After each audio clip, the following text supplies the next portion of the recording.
আসসালামু আলাইকুম ওরহমতুল্লাহি ওবারাকাতুহু। আজকের ভিডিওতে আমাদের আলোচনার বিষয়বস্তু হচ্ছে সিরিয়াতে কিয়ামতের আলামত। ভয়াবহ একটি আগুন মানুষকে সিরিয়ার জমিনে একত্রিত করবে।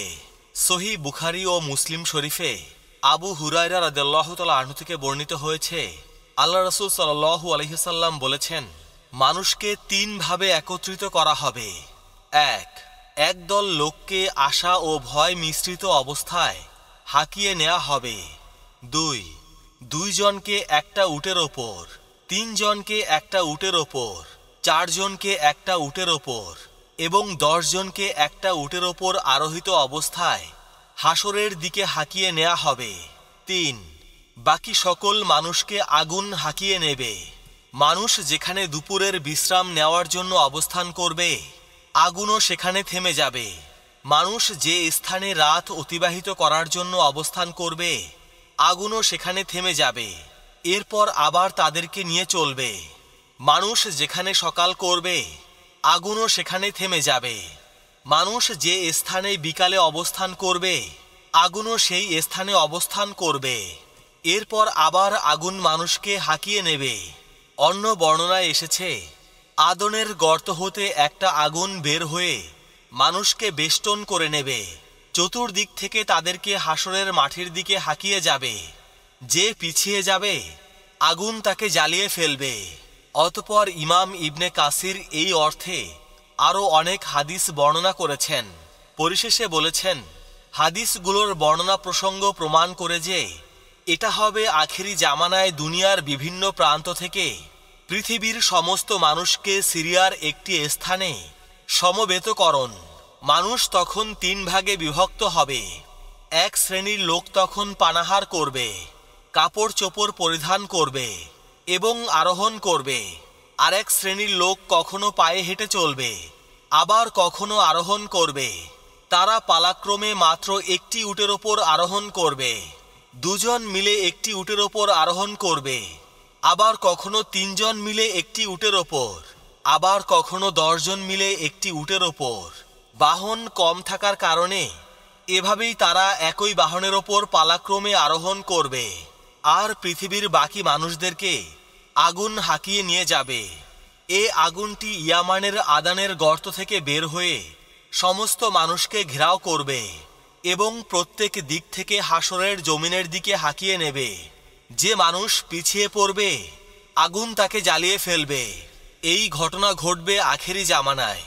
তখন পানাহার, ক্রয় বিক্রি এবং বাহনের ওপর আরোহণ করা এবং অন্যান্য কাজকর্ম বাকি থাকবে। যারা আগুনের তাড়া খেয়েও পিছিয়ে থাকবে, আগুন তাদেরকে ধ্বংস করবে। কিন্তু এটা যদি শিঙায় ফুঁক দেওয়ার পরের ঘটনা হতো, তাহলে যানবাহন ক্রয় বিক্রয়, পানাহার ইত্যাদি অবশিষ্ট থাকার কথা নয়। আখেরি জামানায় আদনের গর্ত থেকে আগুন বের হয়ে সিরিয়ার জমিনে মানুষ হাঁকিয়ে নেয়ার ব্যাপারে অনেক হাদিস রয়েছে। এগুলো থেকে একটা হাদিস বর্ণনা করেছেন ইমাম মুসলিম।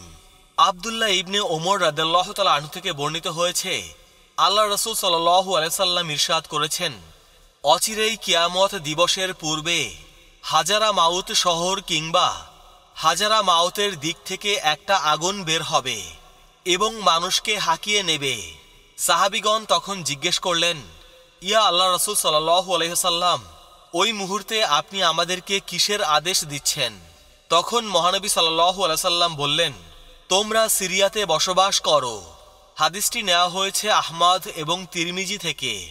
ইমাম তিরমিজি রহিমুল্লাহ বলেন, এই হাদিসটি হাসান সহিহ গরীব। ইমাম সাফারাইনি রহিমুল্লাহ বলেন, পূর্ব থেকে পশ্চিম দিকের হাসর কিংবা মানুষকে হাঁকিয়ে নেয়ার ব্যাপারে আলেমগণ মতভেদ করেছেন। এটা কি কিয়ামতের দিন হবে নাকি কিয়ামতের পূর্বে পৃথিবীতেই হবে? ইমাম কুরতুবী খাত্তাবী বলেন, এ হাসর হবে কিয়ামত দিবসের পূর্বে দুনিয়াতেই। কাজী ইয়াজ এ মতকে সঠিক বলেছেন। আর কবর থেকে উঠিয়ে হাসরের মাঠে একত্রিত করার কথা ইবনে আব্বাস রাদিয়াল্লাহু তাআলা আনহু এর মারফু হাদিসে বর্ণিত হয়েছে। ইবনে আব্বাস রাদিয়াল্লাহু তাআলা আনহু থেকে বর্ণিত, নবী করিম সাল্লাল্লাহু আলাইহি সাল্লাম ইরশাদ করেছেন, নিশ্চয়ই তোমাদেরকে একত্রিত করা হবে নগ্ন পদ, বস্ত্রহীন এবং খাতনাবিহীন অবস্থায়। আল্লাহ পাক ইরশাদ করেছেন, যেভাবে আমি প্রথমবার সৃষ্টি করেছিলাম সেভাবে পুনরায় সৃষ্টি করব। আমার ওয়াদা নিশ্চিত, আমাকে পূর্ণ করতেই হবে। সূরা আম্বিয়া আয়াত 104। কিয়ামতের দিন ইব্রাহিম আলাইহিসসালামকে সবার আগে কাপড় পরিধান করানো হবে। হাদিসটি নেওয়া হয়েছে সহিহ বুখারী ও মুসলিম থেকে। ইমাম সাফার আইনি রহিমুল্লাহ বলেন, আবু হুরায়রা রাদিয়াল্লাহু তাআলা আনহু এর হাদিসে এসেছে, মানুষ যেখানে বিশ্রাম নেবে আগুন সেখানে থেমে যাবে। মানুষ যেখানে রাত্রি যাপন করবে আগুনও সেখানে থেমে যাবে। মানুষ যেখানে সকাল কাটাবে আগুনও সেখানে থেমে যাবে। এবং মানুষ যেখানে বিকাল কাটাবে আগুনও সেখানে থেমে যাবে। এসব কথার পরিপ্রেক্ষিতে বলা যায় যে এই হাসর হবে দুনিয়াতে সিরিয়ার জমিনে, কেননা এগুলো পার্থিব জীবনের সাথে সংশ্লিষ্ট বিষয়। ইমাম সাফার আইনি রহিমুল্লাহ বলেন, হাসর মোট 4টি। 2টি হাসর দুনিয়ায় এবং অন্য 2টি আখিরাতে। দুনিয়ার হাসর 2টির কথা সূরা হাসরে উল্লেখ রয়েছে। একটা হচ্ছে ইহুদিদেরকে সিরিয়াতে একত্রিত করার হাসর। নবী করিম সাল্লাল্লাহু আলাইহি সাল্লাম তাদেরকে বলেছিলেন, তোমরা বের হয়ে যাও। তারা বলেছিল, আমরা কোথায় যাব? তখন নবী করিম সাল্লাল্লাহু আলাইহি সাল্লাম বলেছিলেন, হাসরের জমিনে চলে যাও। অতঃপর ওমর রাদিয়াল্লাহু তাআলা আনহু বাকিদেরকে আরব উপদ্বীপ থেকে সিরিয়ায় নির্বাসন দিয়েছিলেন। দুনিয়ায় দ্বিতীয় হাসরটি হবে কিয়ামতের আলামত হিসেবে। যেমন আনাস ও আব্দুল্লাহ ইবনে সালাম রাদিয়াল্লাহু তাআলা আনহু নবী করিম সাল্লাল্লাহু আলাইহি সাল্লাম থেকে বর্ণনা করেছেন যে তিনি বলেছেন, একটা আগুন সমস্ত মানুষকে পূর্ব থেকে পশ্চিম দিকে তাড়িয়ে নেবে। আব্দুল্লাহ ইবনে ওমর রাদিয়াল্লাহু তাআলা আনহু থেকে বর্ণিত মারফু হাদিসে এসেছে, পূর্বাঞ্চলের বাসিন্দাদের প্রতি একটা আগুন প্রেরণ করা হবে যা তাদেরকে পশ্চিম দিকে একত্রিত করবে। তারা যেখানে রাত্রি যাপন করবে আগুন সেখানে থেমে যাবে। তারা যেখানে বিশ্রাম নেবে আগুনও সেখানে থেমে যাবে। এবং যারা পিছিয়ে থাকবে আগুন তাদেরকে জ্বালিয়ে দেবে। মূলত আগুনটি তাদেরকে উট তাড়িয়ে নেয়ার মতো তাড়িয়ে নেবে।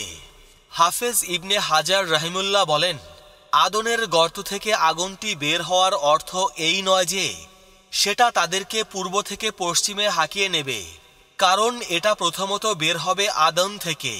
বের হওয়ার পর সমগ্র পৃথিবীতে ছড়িয়ে পড়বে। মূলত এখানে পশ্চিম বা পূর্ব উদ্দেশ্য নয়। উদ্দেশ্য হলো তখন পৃথিবীতে জীবিত সমস্ত মানুষকে একত্রিত করা হবে, অথবা এটা প্রথমে পূর্ব দিক থেকে বের হয়ে পরবর্তীতে সমস্ত জমিনে ছড়িয়ে পড়বে। ইমাম কুরতুবী রহিমুল্লাহ বলেন, আখিরাতের হাসর হলো 2টি। একটি হলো মৃত্যুর পর কবর থেকে সমস্ত মানুষকে উঠিয়ে একটা মাত্র মাঠে একত্রিত করার নাম। আল্লাহ তাআলা ইরশাদ করেন, সেদিন আমি মানুষকে একত্রিত করব এবং তাদের কাউকেই ছাড়ব না। সূরা কাহাফ আয়াত 47। আর অন্য হাসরটি হলো তাদেরকে জান্নাত কিংবা জাহান্নামে একত্রিত করার নাম। দুনিয়ার হাসর সম্পর্কে কবি বলেন, কিয়ামতের আলামতগুলোর মধ্যে সর্বশেষ হলো একটি আগুন যা মানুষকে একত্রিত করবে। এই আলামতগুলো বলতে বড় বড় নিদর্শন সমূহ বোঝানো হয়েছে। ভয়াবহ একটি আগুন লোকদেরকে পূর্ব থেকে পশ্চিম দিকে এবং ইয়ামান থেকে ইব্রাহিম আলাইহিসসালামের হিজরতের জমিন সিরিয়াতে একত্রিত করবে। সহিহ হাদিস সমূহে সুস্পষ্টভাবে এ কথা উল্লেখ আছে। অতঃপর হাফেজ ইবনে হাজার আসকালিন রাহিমাহুল্লাহ ইয়ামান থেকে আগুনটি বের হওয়ার কথা উল্লেখ করেছেন। আদানের গর্ত থেকে আগুনটি বের হওয়ার কথাও সুস্পষ্ট। সেই সঙ্গে পূর্ব থেকে পশ্চিমের দিকে মানুষকে তাড়িয়ে নেয়ার কথা এবং সিরিয়ার জমিনে একত্রিত করার কথাও বর্ণিত হয়েছে। উভয় বর্ণনার মধ্যে সমন্বয় এভাবে করা যেতে পারে যে 2টি আগুন বের হবে। একটা পূর্ব দিক থেকে বের হয়ে পশ্চিম দিকে ধাওয়া করবে এবং অন্যটি ইয়ামান থেকে বের হয়ে মানুষকে সিরিয়ার জমিনে নিয়ে যাবে। ইমাম ইবনে হাজার আসকালিন রাহিমাহুল্লাহ আরও বলেন, আগুন একটি হলেও হাদিসগুলোর মধ্যে সমন্বয় করা সম্ভব। আল্লাহ রাসূল সাল্লাল্লাহু আলাইহি সাল্লাম ইরশাদ করেছেন, হাজারা মাউত থেকে একটি আগুন বের হবে, অতঃপর মানুষকে হাঁকিয়ে নেবে। অন্য বর্ণনায় এসেছে, আদানের গর্ত থেকে আগুন বের হবে এবং মানুষকে হাসরের দিকে তাড়িয়ে নেবে। অন্য হাদিসে এসেছে একটা আগুন মানুষকে পূর্ব থেকে পশ্চিম দিকে জড়ো করবে।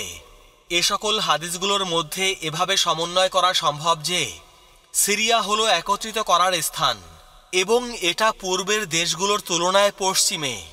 অতএব ইয়ামানের আদানের গর্ত থেকে সর্বপ্রথম বের হবে, সেখান থেকে আগুন বের হয়ে পূর্ব দিকে ছড়িয়ে পড়বে, অতপর পূর্বের বাসিন্দাদেরকে পশ্চিমে তথা সিরিয়ায় একত্রিত করবে। সুতরাং সিরিয়া হবে দুনিয়ার হাসরের জমিন, আখিরাতের হাসরের জমিন নয়। এটাই মনে করে থাকেন এক শ্রেণীর আলেম। তবে আল্লাহ পাকই সবকিছু ভালো জানেন।